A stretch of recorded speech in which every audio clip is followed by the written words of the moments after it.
Campo y ciudad. Una mirada particular del ingeniero agrónomo Ernesto Agassi en Info 24.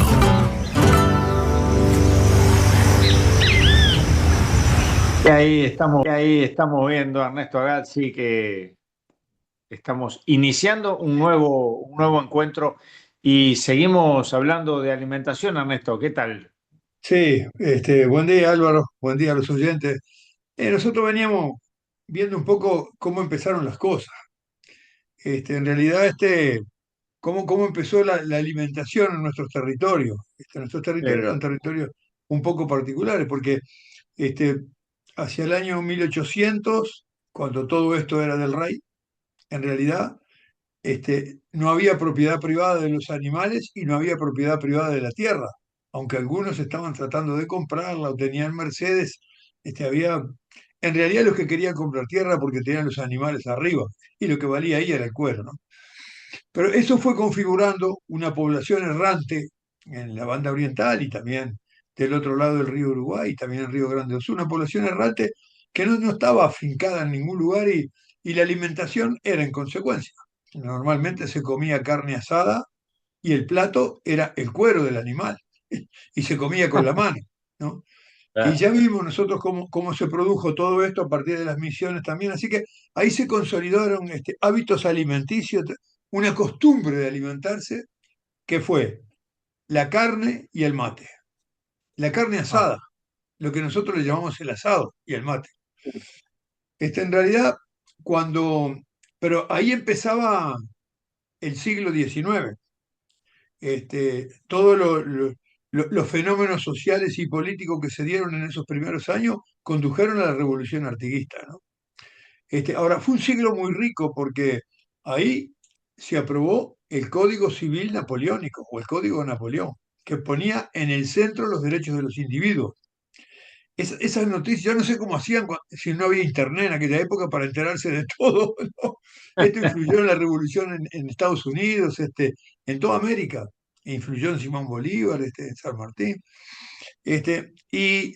¿Cuáles fueron las consecuencias que tuvo para la población de la banda oriental este ímpetu revolucionario que buscaban independizarse del rey y además crear una sociedad diferente? En realidad, la idea artiguista fue afincar la población en el territorio, terminar con aquello de la población errante, este, y además afincar familias. Por eso se hizo el reglamento provisorio para la campaña oriental, para la seguridad de los hacendados, estableciendo la marca de los animales, y la delimitación de una superficie que la tuviera, teniendo prevención de que los más infelices serán los más privilegiados y atendiendo a la situación de las viudas. Todo eso era lo social, pero lo que yo quiero recalcar es que en esta época se trató de fijar población en el territorio y generar economía para construir una nación. En realidad era un proyecto revolucionario frente a lo que había antes, ¿no? claro.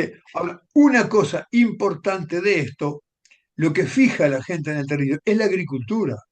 No es andar correteando atrás de las vacas por todos lados.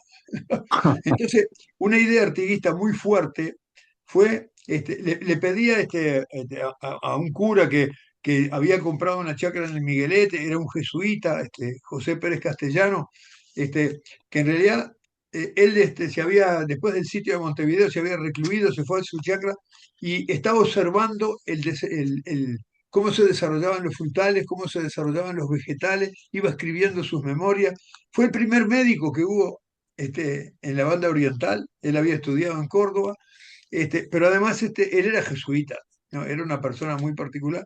Le gustaban mucho las plantas porque era de familia que tenían tierra, y escribió el primer libro que son Observaciones sobre la agricultura, fue la Mm. síntesis de 40 años de mirar las plantas, y Artigas le vivía pidiendo que hiciera, en realidad, una cartilla del hortelano, le decía Artigas, porque él quería fincar gente en el territorio, ¿no? Este, Finalmente él la terminó escribiendo en 1814, cuando toda la revolución estaba andando. Este, Así que esto me parece que fue muy importante, pero Artigas buscó eso. Seguro no pudo porque la revolución fracasó. ¿No? Este, eh, hubieron otras cosas acá que fueron importantes, que también fue el influjo de esto. Yo lo quiero mencionar porque me parece que de esto se habla poco. Este, el Cabildo de Canelones hizo una cosa, hizo un plan de fomento agrícola, del cual se habla bastante poco.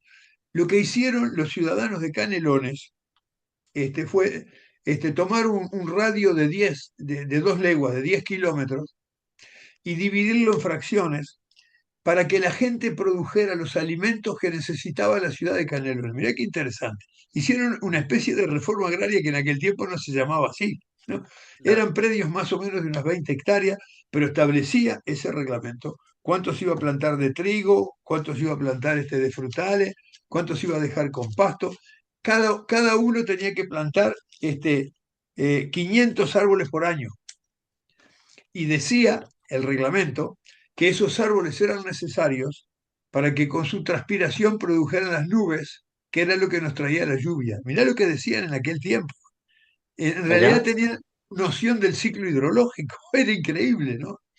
Esto lo aprobó el Cabildo de Montevideo, y lo que hizo el Cabildo de Canelones fue proponerle a Artigas que fuera el protector de este proyecto.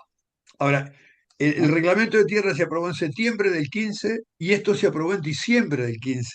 O sea, las ideas corrían rápido y esto ya se venía manejando y se venían discutiendo. Fue famosa la frase de Artigas cuando le ofrecieron el patronato, porque ya ahí estaban viniendo los portugueses y ya ahí venían los ejércitos unitarios. Entonces Artigas dijo que en estos momentos difíciles de la banda, intentarlo todo equivaldría a fracasar. Entonces él no se puso a dirigir esto, ¿no? Ahora, estos fueron intentos, ya sea con José Pérez Castellano, como lo del Cabildo, de hacer una cosa diferente que cambiara la provisión de alimentos, y eso iba a tener consecuencias en la alimentación de la gente, obviamente. Pero todo esto perdió con Artigas. No hay tutía. Ganaron los portugueses y pusimos la bandera del rey del Reino de Brasil en Montevideo y se terminó la historia. ¿Qué pasó después en el resto del siglo? Y después se formó la República Oriental del Uruguay, y tampoco ahí todavía había propiedad privada de la tierra. Es interesante esto. La propiedad privada de la tierra y la propiedad privada de los ganados fue todo un proceso que fue largo, porque la tierra seguía con aquella historia feudal de que las tierras eran del rey. Aquí también era así. En Europa, las tierras eran del rey, que la daba a trabajar a sus siervos, que tenían que darle al rey una parte de lo que producía. Aquel feudalismo europeo tenía sus formas particulares acá, pero el proceso por el cual se fueron apropiando de los ganados, se fueron marcando, se fueron distribuyendo las tierras, se fueron comprando, se fueron declarando, le sacaron todas las tierras a los donatarios artiguistas. Es un proceso largo esto, ¿no? En realidad, en todo ese tiempo, los gauchos volvieron a ser la carne de cañón de la revolución. Nada de estabilizarse. En aquellos tiempos había mucha más población rural que población urbana. Fracasó aquel intento de construir una cosa basado en los principios que emanaban de la Revolución Francesa, porque el Real Código Civil Napoleónico se aprobó en 1804. Fíjate que la Revolución Artiguista empezó en el 11. Eran poquititos años, ¿no? Este, entonces, me parece que esto hizo que siguiera el asado y el mate, ¿no? Es bastante interesante, ¿no? Los relatos de cómo se preparaba el mate. ¿Sabés que Ah, sí. hubo un gaucho que lo escribió? En realidad tenía que poner la hierba y la bombilla. El agua tenía que tener 3 hervores. En el primer hervor se le echaba agua fría por adentro de la bombilla, ¿no? Y después se empezaba a tomar. Es notable. Y también la forma de hacer el asado fue cambiando, ¿no? Pero Ajá. todavía durante ese siglo no se comía en mesa con manteles y con platos y con cubiertos, ¿no? Eso vino después, ¿no?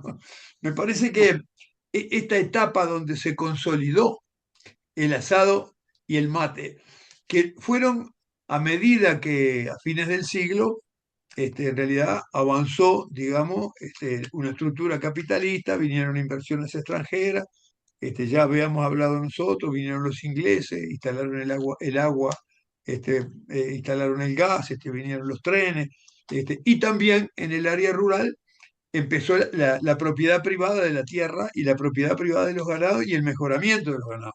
Se empezaron a alambrar los campos, la asociación rural jugó un papel importante en la privatización de la propiedad de la tierra y en la privatización de los ganados. Esto es bien interesante como proceso, ¿no?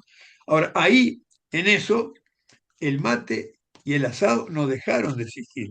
Empezaron a adquirir formas nuevas, porque empezó, y sobre todo a fin del siglo, y con el primer gobierno de José Valle Ordóñez, cuando se liquidó, digamos, el planteo de carne gorda y aire fresco, porque dejamos de ser orientales y pasamos a ser uruguayos cuando empezó el siglo XX, ¿no? Ya habíamos hablado, porque el himno nuestro dice, oriental es la patria o la tumba. Todavía Mm. no se decía uruguayo es la patria o la tumba, ¿no? Entonces me parece que ahí pasaron varias cosas. Se urbanizó el país, empezó la organización del Estado, existieron los poderes, existió la Constitución, empezó a tomar forma concreta, hubieron elecciones, pasaron muchísimas cosas ahí, y empezaron a venir inmigrantes. Ahora, los inmigrantes jugaron un papel también en esto de la alimentación, porque también venía con sus costumbres y con su cultura. Y además el asado comido en un pedazo de cuero en el medio del campo fue distinto al asado comido en un plato en la ciudad. Entonces me parece que nosotros podíamos dejar esto por acá, Bien, para después tomar, cuando se moderniza el Uruguay, por decirlo en dos pinceladas, Álvaro, los oyentes nos van a perdonar que somos tan superficiales, pero no tenemos tiempo de hacer mucho detalle que lo tendría todo esto, ¿no?